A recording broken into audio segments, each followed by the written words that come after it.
Dua sejoli indah sedang menatap, indah mengilau, mata melihat. Dari Sungai Jawi hingga ke Sungai Kakap, perkenalkanlah kami kelompok 3 terhebat. Universitas Tanjung Pura berdiri pada tanggal 20 Mei 1959 dan memiliki 9 fakultas termasuk Fakultas Matematika dan Ilmu Pengetahuan Alam. FMIPA Untan adalah fakultas yang didirikan berdasarkan keilmuan dasar yang telah banyak berkembang.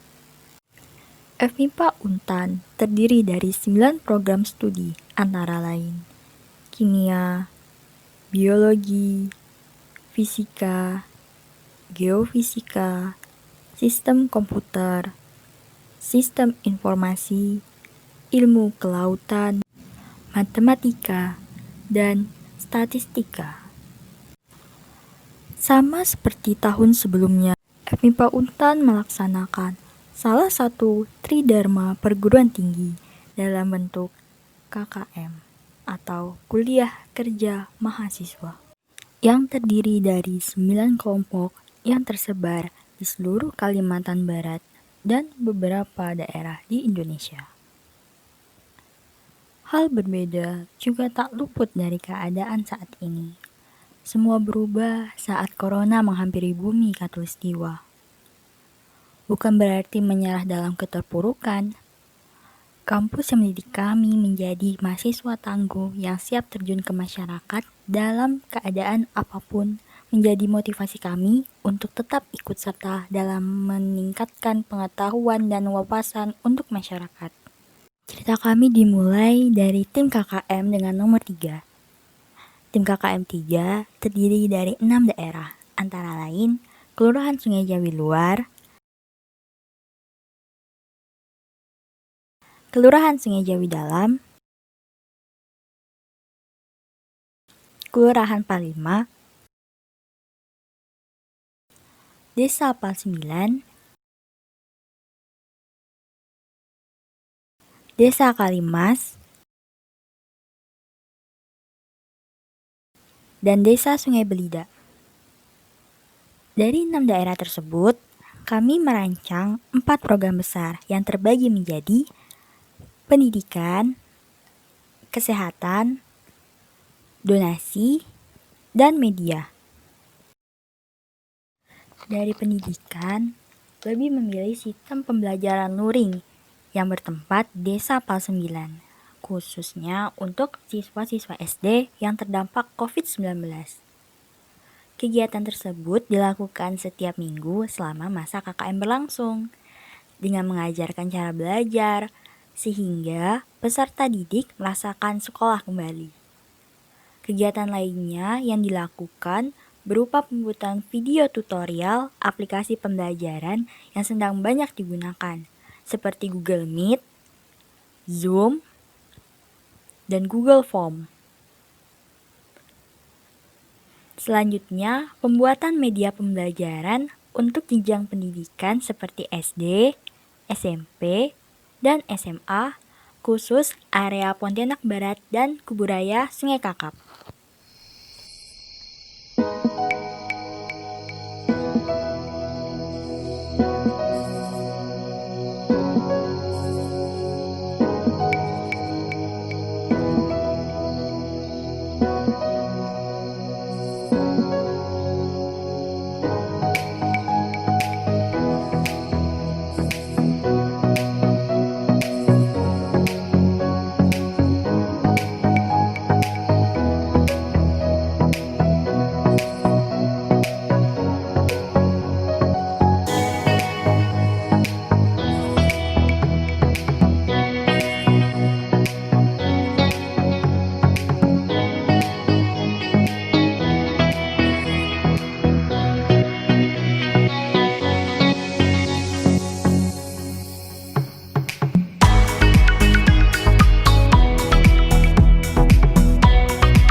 armada kesehatan pun dirancang untuk mengikuti tren new normal, yaitu hand sanitizer yang digunakan sebagai antiseptik dan VCO atau virgin coconut oil yang digunakan sebagai media peningkat imunitas tubuh, serta pembuatan minuman sederhana berupa wedang jahe dan serbat. Sosialisasi dan pelatihan mengenai hand sanitizer dan VCO dilakukan di Dusun Turi, Desa Pal 9 yang merupakan sentral penghasil kelapa terbesar di Pal 9. Kegiatan yang tak luput dari program KKM ini berupa pembuatan dan pembagian masker gratis di daerah Pasar Teratai, Kecamatan Pontianak Barat, dan Pasar Parit Gadol di Desa Pal 9.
Amal juga dilakukan berupa bagi-bagi nasi bungkus. Kegiatan tersebut dilaksanakan dengan tujuan untuk membantu masyarakat yang membutuhkan dan menjadi wadah bagi para dermawan untuk beramal. Dari donasi yang telah terkumpul, digunakan dalam bentuk nasi bungkus yang dibagikan kepada masyarakat yang membutuhkan, seperti tukang sampah, pemulung, dan sebagainya.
akhir dari segala kegiatan dituangkan dalam bentuk dokumentasi di media massa seperti Instagram dan WhatsApp yang dirancang secara digital oleh tim media dari KKM ini. Tim media membuat Instagram khusus kelompok yang bernama KKM3_FNIPA dan mengelola Instagram dengan membuat berbagai konten yang berkaitan tentang COVID-19 serta masa new normal. Konten yang dibuat cukup banyak, mulai dari etika yang harus dilakukan seseorang ketika ingin melakukan sesuatu pada masa new normal, seperti cara berbelanja di pasar, etika bekerja di kantor, dan etika keluar masuk rumah.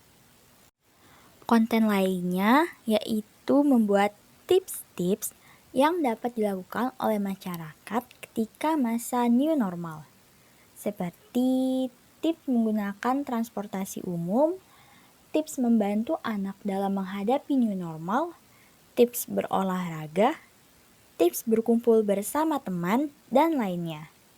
Penggunaan Instagram digunakan karena selain pengguna aktifnya yang banyak, konten yang dapat dimuat berupa fotografi dan tulisan, sehingga dinilai sangat cocok untuk dipublikasikan pada Instagram di masa new normal.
Di masa new normal ini, kita diwajibkan untuk mematuhi protokol kesehatan dan memiliki kebiasaan baru untuk mencegah penyebaran virus COVID-19.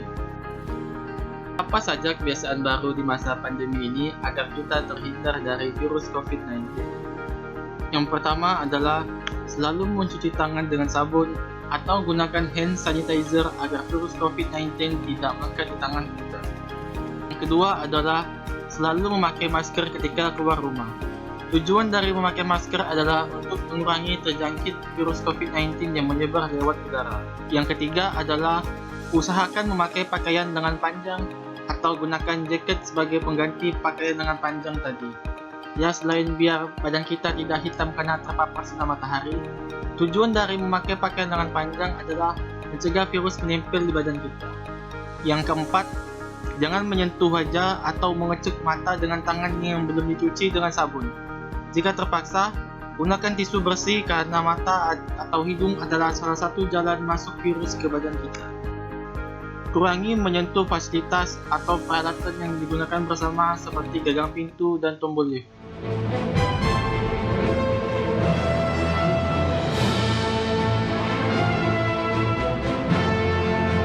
Ya, tidak begitu juga sih. Pakai sarung tangan saja sudah cukup. Selalu jaga jarak dengan sesama minimal 1 meter. Olahraga yang teratur setiap hari agar badan lebih sehat. Dan pastinya, jika tidak ada keperluan mendesak, mending di rumah aja atau patuhi protokol kesehatan yang ada.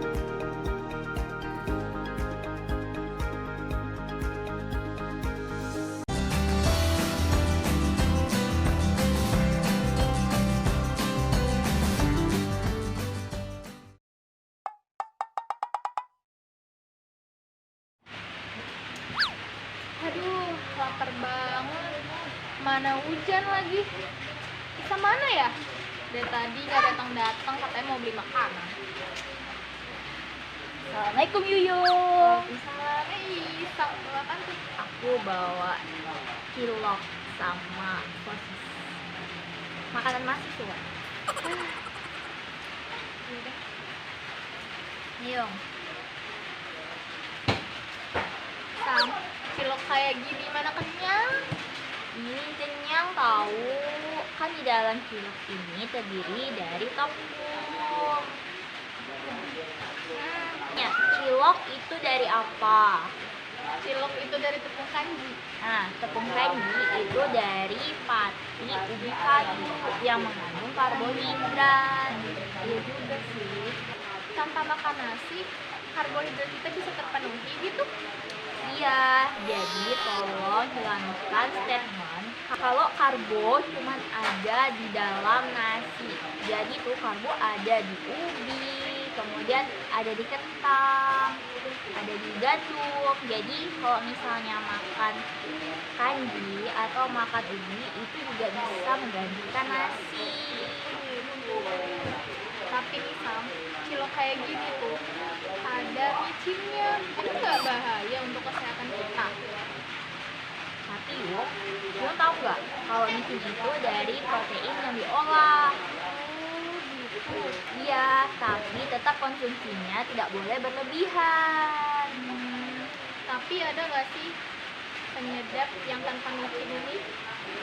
Ada yung, yaitu jamur atau golongan kuning. Tapi jamur yang biasa kita makan yang bisa dikonsumsi kayak jamur tiram, jamur kancing, jamur marang, dan jamur-jamur lainnya. Oh gitu. Ternyata luas banget ya ilmu kimia dalam kehidupan kita sehari-hari. Ya, jadi teman-teman jangan lupa update terus video kita. Ya, supaya kalian bisa terus update ilmu pengetahuan kalian tentang kimia dalam kehidupan kita sehari-hari. Jadi sampai jumpa. Dadah!